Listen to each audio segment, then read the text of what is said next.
So, God stands outside of creation in the biblical worldview.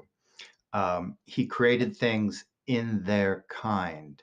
And this is such a radically different idea from evolution. And when people said, just to clear this up, when people say there's no evidence of evolution, obviously we see things in the world change. That's what we're talking about. We're talking about this Darwinian notion that all things are ultimately connected. So it goes back to this Big Bang theory where an accident happened, something came from nothing, a scientific impossibility.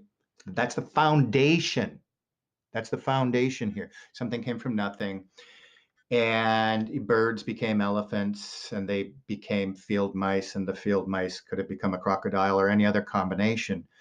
In this biblical worldview, God speaks the world into existence. And if that sounds crazy for you right now, I'll add this with a number of just fascinating things I've seen recently from some rabbis that explain truly how the whole world and the linguistic system needs to be understood in Tesla's sort of terms as vibrations.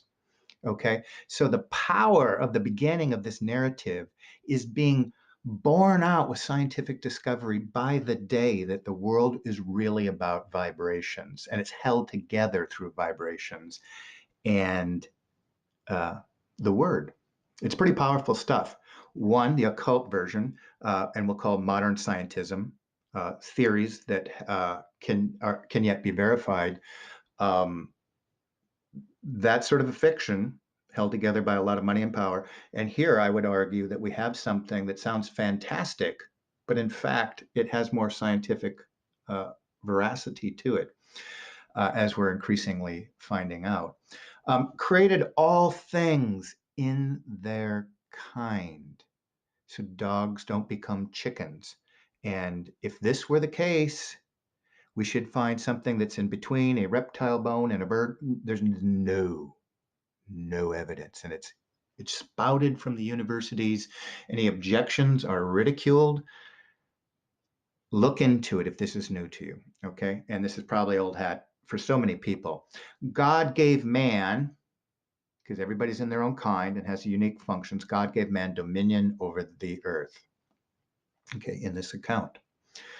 And he asks, especially his people, his covenant people, to obey his commandments and at the very least obey natural law. So he created natural law. At some point in time, he says he etched the law also in our hearts, our consciousness. Science can't explain dreams. Science can't explain consciousness. The esoteric view says these are all made-up illusions. There's no difference. It's only a difference of degree between good and evil.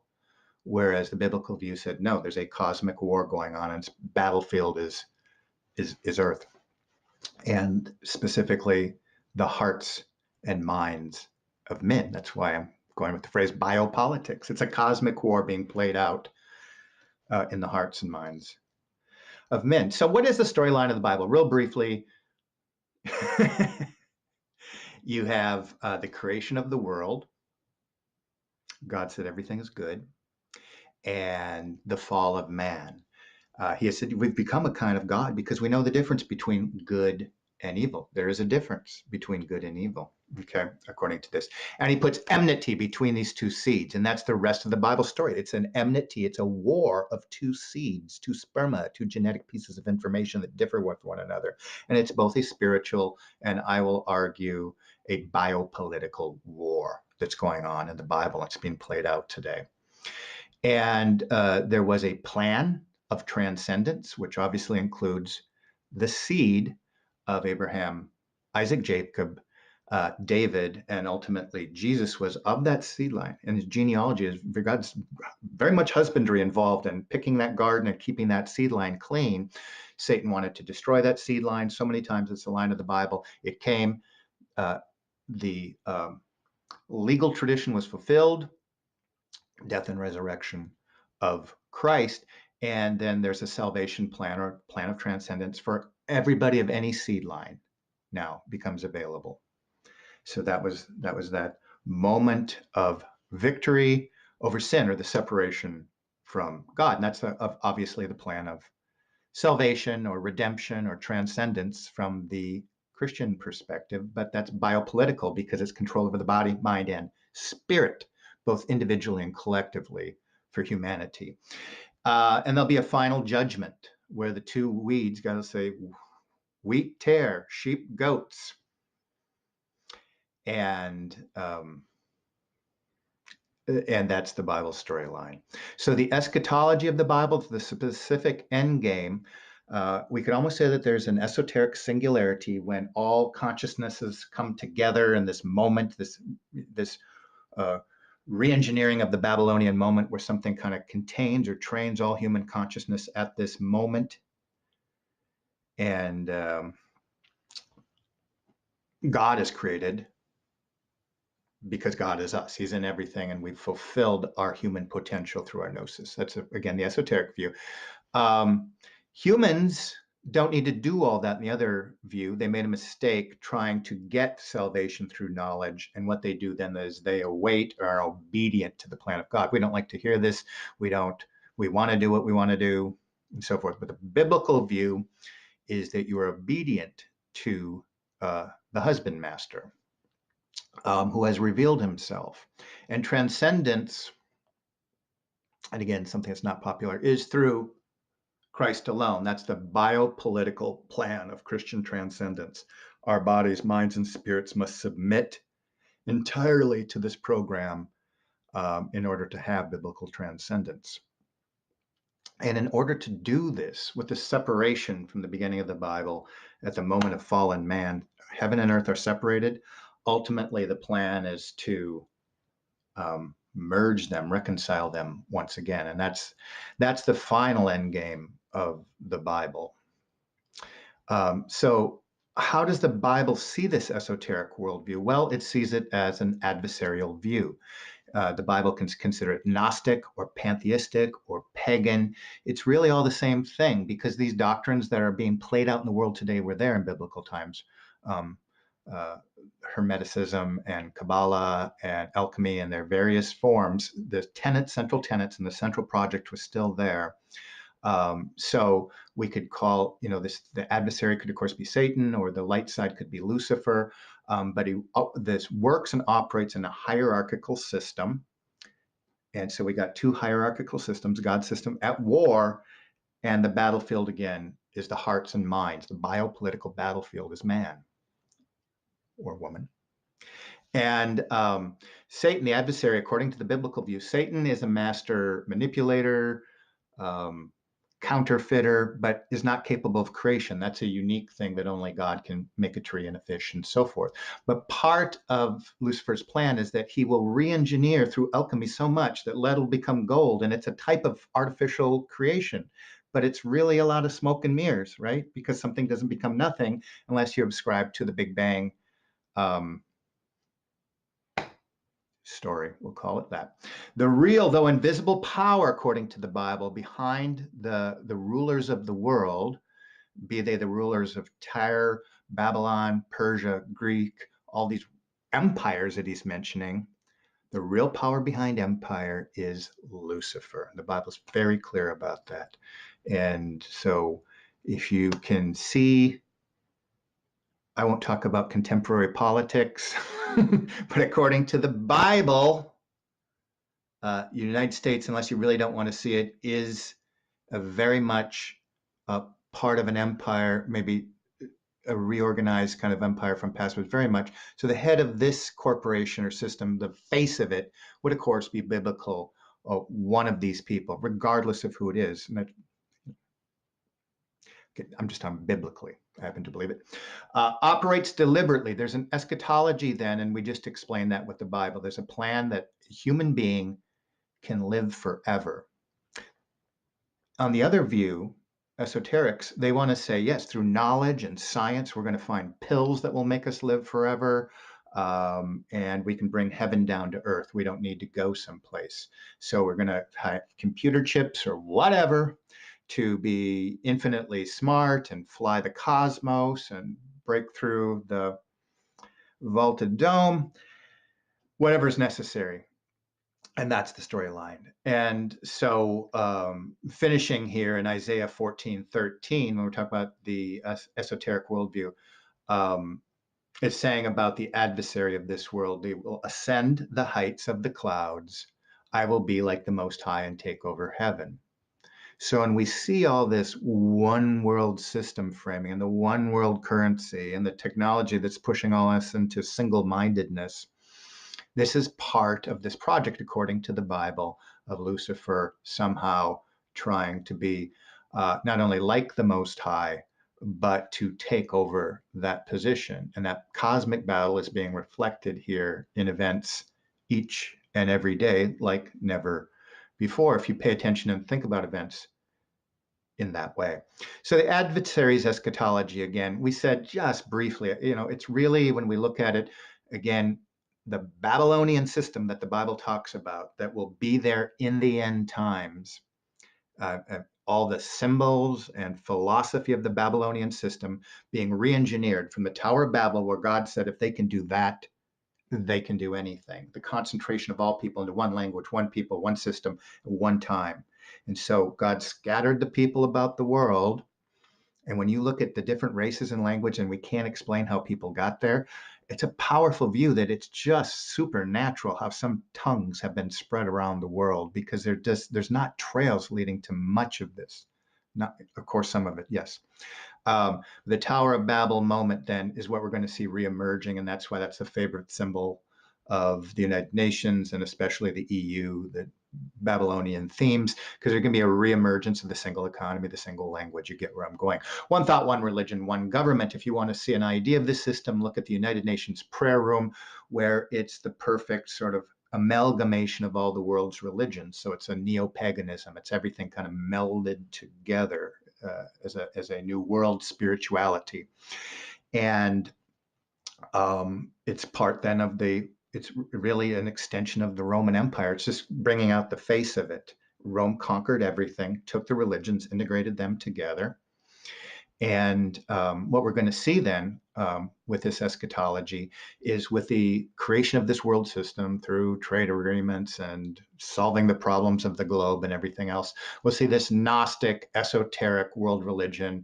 And we can call it really a grab bag of all these esoteric ideas: alchemy, Gnosticism, Hermeticism, Kabbalah, Rosicrucianism, Freemasonry, all with their same central tenets that we've discussed, are going to be the beginning of this new world religion to create this singularity. So everybody's got to get on the same page. And there's going to be a point in time, biblically, what the Bible will say is that people that are true to the word, the exclusive nature of the Bible, that transcendence can happen through giving our bodies and minds over to Jesus Christ, who solved the problem of that seed war, that or nothing. So that will be a rejected view by this world ecumenical movement, or the world religion.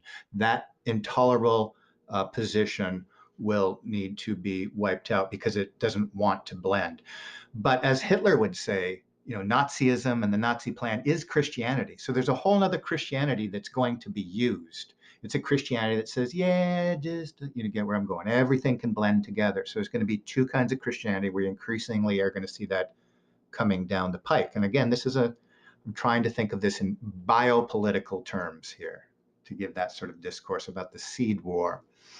Okay, and the oligarchs then, how do they work? As we've discussed before, first of all, biopolitically, they're fascinated with genealogy. The Bible finishes after the death and resurrection of Christ, and that whole the Bible says, forget about these endless genealogies. That problem's been fulfilled. With the oligarchs, no, complete fascination, because they still want to tie themselves to this seed of David, because there's a very much of a messianic component to this seed war. It's going to be the messianic savior that's going to need a one world government and a one world religion when he arrives. And so the people that are making themselves God are also creating this world to prepare it for this Messiah. And if you're hearing this for the first time, just try to square events of human history with that notion, and do it with a fair amount of textual integrity as you examine what these eschatological and eschatological texts do, and how that seems to completely square at every moment and every point with the events of the world. So how do these oligarchs work? Empire, we've discussed that before. The Bible picks up on the king of these empires. It's a one empire project, the same oligarchical class from Mesopotamia to Persia and Greece and Rome, Holy Roman Empire, Spain, Holland, England. There's one project because it's a part of a world empire.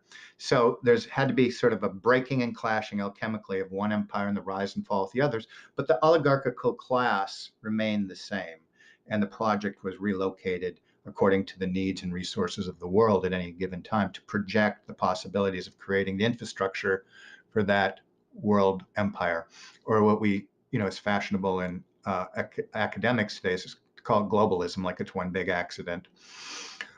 Usury, control the money supply. That was the same in the ancient world as it is today. Control the money supply, you control the corporations, you control the information and the perceptions of the reality of people's heads. So this adversarial religion is all about shaping reality and perceptions. And we're going to move on later to public opinion and how the oligarchs have actually created a whole working thesis of how they employ their shaping of reality, because they've now masters of human husbandry. They've kind of relocated God. They want to kind of be in control of what we eat, what we think, what we breathe, and what our spiritual notions are. So part of this is replacing God as being masters over our bodies, minds, and spirits. Okay, monopolies and their corporations, and finally, they love abstraction and promotion. So they like to say anything from theories of evolution to string theories to other theories they have of the cosmos that are very fishy. And although they remain unproven for decades, I'll include the theory of gravity in there, for goodness sakes. I mean, if it had any weight, you should be able to prove it, right? So science is a really dressed up, the theory of science or scientism is dressed up as an extension of the esoteric belief system and their agenda that's impacted in it, which is this ultimate evolution in human affairs that demands human beings involved in that evolutionary process. And so what are the differences to bring this together? The difference is, in the biblical tradition, God reveals precisely his plans, precisely what he wants you to do, and you're either on board or you can't. Either you hear, you have ears to hear, or you do not. But it's revealed through his prophets. And again, we talk about Bible apologetics. The prophets, there's a test to be a prophet. It was quite spectacular. Prophets generally spoke things that people didn't want to hear, but yet people knew it was true because there was a test to be a prophet. And oftentimes decades and centuries later, the accuracy of their prophecies kept folding out. So God's a revealed tradition. The word is there for everybody. It's accessible to anybody, all ages, all creeds, all nations. It's accessible to anybody. The esoteric worldview, again, it's one of initiation, where the initiate has to be purged and beaten in an alchemical kind of way in order to see the true reality. That's the reality we've created. Now you're an insider. We're going to slowly build you up to tell you how the world works. So it's an occulted, it's a secret tradition. It uses its monopolies, its creation of empire, and its whole eschatology is kept secret.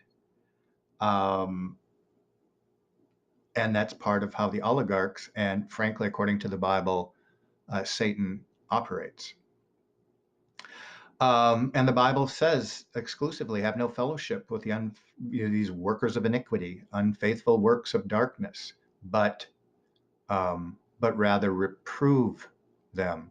So what the Bible calls the world, not be of the world, but remove yourself from it. Of course, we have to operate in. That's another way of saying the matrix. You have to see the matrix and understand what the difference is between this created reality of the oligarchs and the reality that Jesus so often spoke about, that what you see, the real kingdom, real reality, is pretty much opposite of this reality that's been constructed for you right here.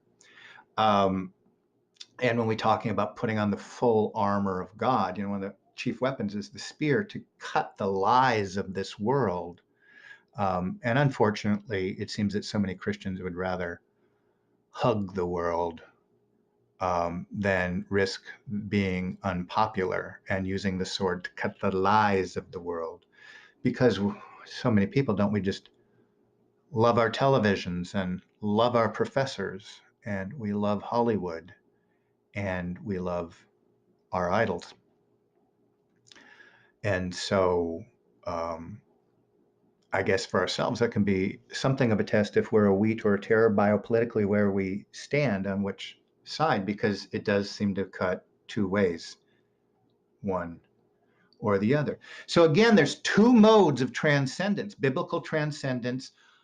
God created life, and humans are a special creation. He breathed his essence into humans and gave them free will. And of course, that's why we have sin in the world, because that's the problem. God didn't want to just create robots.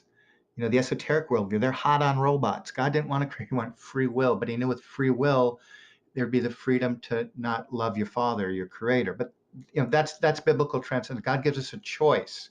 We can use our biopolitical, our bodies here, as a living testament to God, or we can do without willed. So the esoteric transcendence, again, is that our bodies and minds are essentially material, but they can be made transcendent. They can be made supernatural beyond the material, by uh, transcendence another way than the Bible describes. And that's usually through gnosis and technology and science. We're going to create everything we want, so we can kind of, instead, we can kind of have all the joys of this world for maybe a century or 2 centuries or 3 centuries. And we love the world so much we can't get enough. We want to be around forever. We want to upload our experiences or our consciousness and be able to live on in different vessels and different beings. And ultimately, if all this sounds a little crazy with the biblical thing, I mean, really grasp on to this esoteric worldview, the oligarchs that control this world, that control Google, and the leaders of each of the quote unquote nation states of this world, they have announced to us that the plan is to push us to be post-human, not human, within a very short period of time. They're trying to wipe us out. And that's what the Bible explains, this conspiracy against God and man. That would be a real hatred of man to make us essentially into some kind of machine. And all that's predicated on that right now we don't have everything we need or everything that's possible already inside of us. So, biopolitical Bible, Bible biopolitics. And I think that's how, so it's a seed war where there's a husband master and a plan for those seeds, and there's a tender of the garden. And we're told that we're a special kind of seed with a special kind of purpose and a path for transcendence. Esoteric eschatology, on the other hand, we give ourselves over to this world and the oligarchical masters of this world. If we're not standing in opposition to them, vigilant about what they're doing, calling them out, hopefully at least in our own minds, we are the potter's clay for what the Bible calls the Luciferian elites. So thank you for joining Dr. Deep State, and I'll catch you on the other side.